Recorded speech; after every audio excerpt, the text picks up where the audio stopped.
নবী সাল্লাল্লাহু আলাইহি ওয়াসাল্লাম একদিন বললেন যে কে আছো কুরাইশদেরকে কোরআন শোনাতে পারো? তারা তো কোরআন শুনতেই চায় না, কোরআন বললেই কানে আঙ্গুল ঢুকায় দেয়।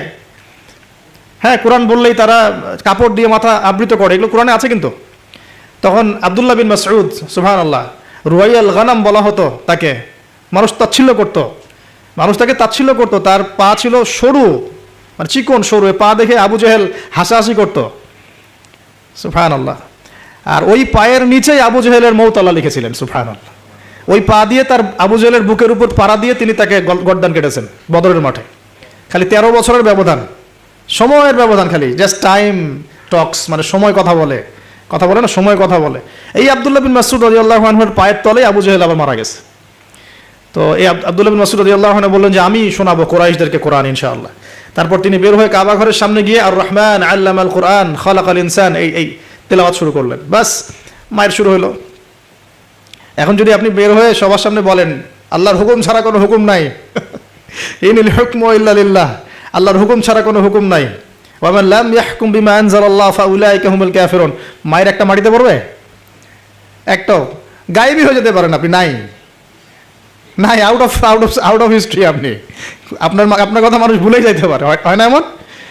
আর যদি জাতিসংঘে গিয়ে বলেন যে এর যত বেজ আছে সব শিরকের উপর আছে, সারা ওয়ার্ল্ডের মধ্যে শুধু ইসলামিক খেলাফা চলবে, তাহলে কি হবে? তো এই অবস্থা হয়েছে আব্দুল্লাহ বিন মাসউদ রাদিয়াল্লাহু আনহুর।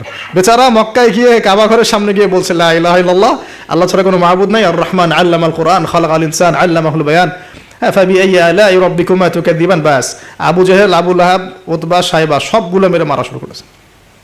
তাহলে শিক্ষা হচ্ছে এগুলো সুন্নত। শিক্ষাটা কি? দিনের পথে যদি সত্যিকার কেউ এফোর্ট দেয় তাহলে এই জিনিসগুলো তার ভাগ্যে আসবে।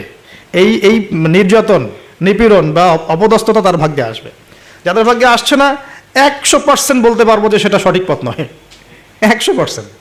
হ্যাঁ, সঠিক পথের ডানে বামে আমরা চোরা রাস্তা খুঁজি, তো সঠিক ক, সঠিক খ, সঠিক গ, হ্যাঁ, সঠিক অল্প সঠিক, বেশি সঠিক, একটু বেশি সঠিক, মানে এরকম আর কি।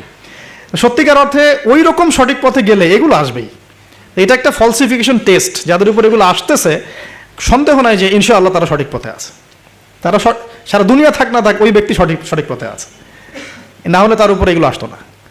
এখন যাই হোক, ওইদিকে যাচ্ছি না আমি। এখানে এই দুজন রাসূল সেম ভূমিকা পালন করলেন। ব্যাস, এবার রাজা তাকে গ্রেফতার করা শুরু করলো। কোন রাজা? আন্তাকিয়া শহরের রাজা। রাজা কিন্তু খ্রিস্টান ধর্মাবলম্বী ছিলেন, রাজা খ্রিস্টান ধর্মাবলম্বী ছিলেন না। খ্রিস্টান ধর্মাবলম্বী হওয়ার জন্য ঈসা আলাইহিস সালাম তাকে দাওয়াত দিচ্ছেন আর এই দুজন রাসূলের মাধ্যমে। তো রাজা তখন এই দুজন ব্যক্তিকে ধরে রেখে দিল। এই দুজন ব্যক্তির নাম এক একটা কিতাবে এক এক রকম এসেছে। আমি 3টা নাম পেয়েছি আর কি। একটা হচ্ছে, প্রথম ব্যক্তির নাম ছিল ইউহান্না, হ্যাঁ। দ্বিতীয় ব্যক্তির নাম ছিল রাসূল, কিন্তু তারা মানে কার রাসূল? ঈসা আলাইহিস সালামের প্রেরিত দূত। এই দূত অর্থে বলছে রাসূল। একজনের নাম ছিল বাউলাস, একজনের নাম হচ্ছে ইউহান্না, একজনের নাম কি ছিল?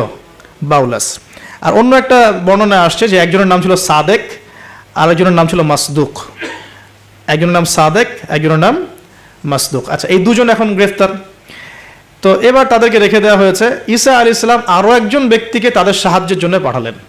এটাই হলো কোরআনের এই আয়াতটা, যে ওয়াদরিব লাহুম মাসালান আসহাবাল ক্বরিয়া ইয জাআহাল মুরসালুন ইয আরসালনা ইলাইহিম ইসনাইন ফাকাযযাবুহুমা ফাআজ্জাজনা বিসালিস। যখন তাদের দুইজনকে অস্বীকার করা হলো, আমি আরও একজনকে পাঠালাম। এই আরও একজনের নাম হচ্ছে আপনার শামউন। কি নাম? শামউন। এই শামউন ছিল খুবই বিচক্ষণ। এখান থেকে আমাদের শিক্ষা আছে একটা, দাওয়াতি কাজ করতে চান, দিন নিয়ে চলতে চান, দিন প্রচার করতে চান, বা দিন নিয়ে বড় স্বপ্ন দেখেন, এই শামউনের মধ্যে শিক্ষা আছে। কীরকম শিক্ষা? এই শামউন গিয়ে সরাসরি তাদেরকে বললো না যে আমি ও দুজনকে বাঁচাতে আসছি, বরং শামউন নিজের পরিচয় গোপন করে ফেলছে। শামউন নিজের পরিচয় গোপন করে সে অর্ডিনারি মানুষের রূপে সমাজে মেলামেশা শুরু করলো। সে মোটামুটি একটা ছদ্মবেশ ধারণ করেছে আর কি, এবং আস্তে আস্তে আস্তে আস্তে রাজার ঘনিষ্ঠ মানুষদের সাথে তার একটা সম্পর্ক তৈরি হয়েছে। এমনও বহু মানুষ কিন্তু এখন সমাজের মধ্যে আছে না? সরাসরি ইমান জানান দিতে পারে না, কিন্তু ভিতরে ভিতরে ইসলামকে সমর্থন করে, আছে না? আমাদের প্রতিটা ডিপার্টমেন্টে এমন ভাই বোন আছে কিন্তু, যারা ইসলামকে মন থেকে সাপোর্ট করে, কিন্তু হয়তো চাকরির ভয়, এটা ভয় মানে এক্সপোজ করতে পারে না। প্রথমত সে সেভাবে নিজেকে গুটিয়ে নিল। এক পর্যায়ে রাজার কাছে তার নাম ছড়িয়ে পড়লো। সে একদিকে তাদের সাথে মেশে, আরেকদিকে সে আল্লাহর কাছে দোয়া করে, নামাজ পড়ে, সেজদা করে। সে কিন্তু একজন আধ্যাত্মিক গুণে গুণান্বিত মানুষ। এক পর্যায়ে রাজার দৃষ্টি আকর্ষিত হলো তার প্রতি। ওই যে ইউসুফ আলাইহিস সালামের প্রতি রাজার দৃষ্টি আকর্ষিত হয়েছিল না? স্বপ্নের ব্যাখ্যা কেউ দিতে পারে না, ইউসুফ দিয়ে দিলেন, 7 বছর দুর্ভিক্ষ হবে, ওকে আমার কাছে নিয়ে আসো, ওকে আমার কাছে নিয়ে আসো, ওকে আমার কাছে নিয়ে আসো, আমি তাকে আমার নিকটস্থ কাছের মানুষ বানিয়ে দিব।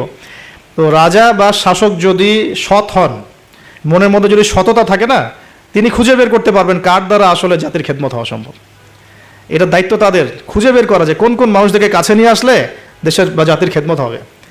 এই সৎ সাহসটা সবাই দেখাতে পারে না এখন এই ব্যক্তি, এই রাজা মোটামুটি এদিক থেকে বিচক্ষণ ছিল। সে এই শামউনকে কাছাকাছি নিয়ে আসলো, নিয়ে এসে বলল যে তোমার সব কথাবার্তা আমার কাছে খুব ভালো মনে হয়, তোমার জ্ঞানের যে জ্ঞানতাত্ত্বিক কথাবার্তাগুলো তুমি বলো, এগুলো খুব ভালো মনে হয়, তো তুমি আমার কি উপকার করতে পারো?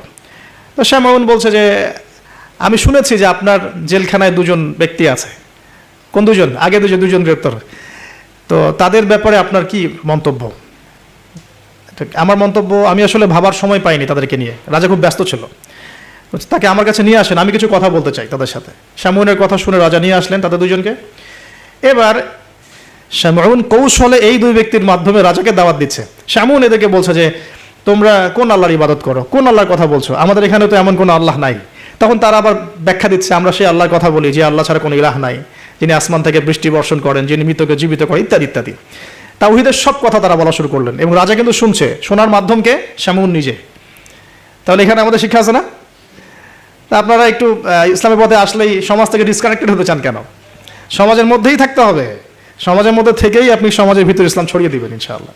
ঠিক আছে? ইনশাআল্লাহ একদিন সমাজ পরিবর্তন হবে। আমরা যদি সমাজ থেকে ডিসকানেক্টেড হয়ে যাই তাহলে তো সমাজ নষ্ট হয়ে যাবে। তো দেখুন, অনেক যুবক ছেলে আমাদেরকে বলে, ভাইয়া নামাজ পড়তাম না, এখন নামাজ পড়ি, এখন বিসিএস পরীক্ষা দিব না ভাবছি। কেন দিবেন না? ওর সাথে কি সম্পর্ক, ওর সাথে কি শত্রুতা? আপনি আরো বড় বড় পোস্টে যান, মানুষকে তাওহীদের দাওয়াত দেন, তাওহীদ প্রতিষ্ঠার চেষ্টা করেন, আল্লাহ হেফাজত করুন, আল্লাহ তৌফিক দান করুন। এখন এই শামউনের থ্রু দিয়ে এই 2 ব্যক্তি রাজাকে দাওয়াত দিলেন, মাশাআল্লাহ। এবার রাজা জিজ্ঞাসা করছে যে কোনো মুজিজা আছে নাকি, কোনো অলৌকিকত্ব দেখাতে পারবে? আমরা যে আল্লাহর ইবাদত করি, মাঝে মাঝে কিন্তু জিনের উপাসনা করলে কিছু অলৌকিকত্ব দেখা যায়, অলৌকিকত্ব না মানে ভেলকিবাজি দেখানো যায় আর কি। দেখবেন জিন তাত্ত্বিক যারা চর্চা করে দেখবেন ভেলকি দেখায় মানুষকে। আপনি কোনো কবিরাজের কাছে গিয়েছেন, আপনাকে বলে দিবে যে 2 বছর আগে তুই এটা করছিলি না, এরকম কিন্তু বলে দেবে। আপনাকে ধাক্কা লাগলো যে হ্যাঁ তাই তো, আমার তেমন হয়েছে। আসলে ও যে জিনের উপাসনা করে, ওই জিন আপনার যে কারিন আছে এর সাথে কানেকশন ফিক্স করে আর কি। কারণ আপনার জিন ফিউচার জানে না, কিন্তু আপনার জিন তো আপনার হিস্ট্রি জানে। আপনার জিন আপনার হিস্ট্রি জানে। তো তখন আপনার কাছে মনে হলো হ্যাঁ তাই তো, আমি তো অমুক দিন অমুক মেয়ের জন্য দাঁড়াইছিলাম এখানে। হ্যাঁ আচ্ছা ঠিক আছে। এখন সে বলল যে হ্যাঁ আমরা মৌজেজা দেখাবো ইনশাল্লাহ। কি মৌজেজা? 7 দিন আগে একটা বাচ্চা ওই রাজ দরবারে মারা গেছে। কয়দিন আগে? দাফন হয়নি এখনো, 7 দিন আগে মারা গেছে, লাশ সংস্কার হয়নি, লাশের অবস্থাও ভালো না। এখন এই 2 ব্যক্তি আল্লাহর কাছে দোয়া করলেন, আল্লাহ আজকে যদি তুমি মৌজেজা আমাদের হাত দিয়ে আমাদের মাধ্যমে দেখাও, ইনশাআল্লাহ এরা তাওহীদের উপর চলে আসবে। তো আল্লাহ রাব্বুল আলামিন মুজিজা দেখালেন, ওই 7 দিনের মৃত বাচ্চা জীবিত হয়ে উঠল। এবার জীবিত হয়ে সে বলে উঠল যে আমি আসমানে দেখেছি, এই বাচ্চা বলছে এবার, আমি আসমানে দেখেছি একজন সুন্দর, মানে চুলের বর্ণনা দেওয়া হয়েছে যে আমরা যেটাকে সিল্কি চুল বলি আর কি, লম্বা কাত পর্যন্ত সিল্কি চুলওয়ালা একজন মানুষ, একজন ব্যক্তি 3 জনের জন্য আল্লাহর কাছে দোয়া করছে। কয়জনের জন্য? তার মানে সে মেবি ঈসা আলাইহিস সালামের দিদার পেয়েছে, মেবি, আল্লাহ ভালো জানেন, এটা বারজাক। এখন রাজা এবার হকচকিয়ে গেল 3 জনকে, কি আমরা তো 2 জন জানি, 3 জনকে। তখন ওই ব্যক্তি বলছে শামউন একজন, এই ব্যক্তি একজন। তখন শামউন দেখলেন যে রাজার এর উপর বেশ প্রতিক্রিয়া সৃষ্টি হয়েছে কথার উপরে। তখন শামউন আরো বড় চাপ দিল এই 2 জনকে যে না, তোমাদের এটা হয়তো কোনো জাদু হতে পারে। শামউন, তোমাদের কোনো জাদু হতে পারে, আমাদের এই রাজার এক মেয়ে মারা গেছেন, তোমরা পারলে তাকে জীবিত করে দেখাও দেখি। এবার তারা 2জন আবার সিজদায় পড়ে গেলেন, আল্লাহর কাছে দোয়া করলেন।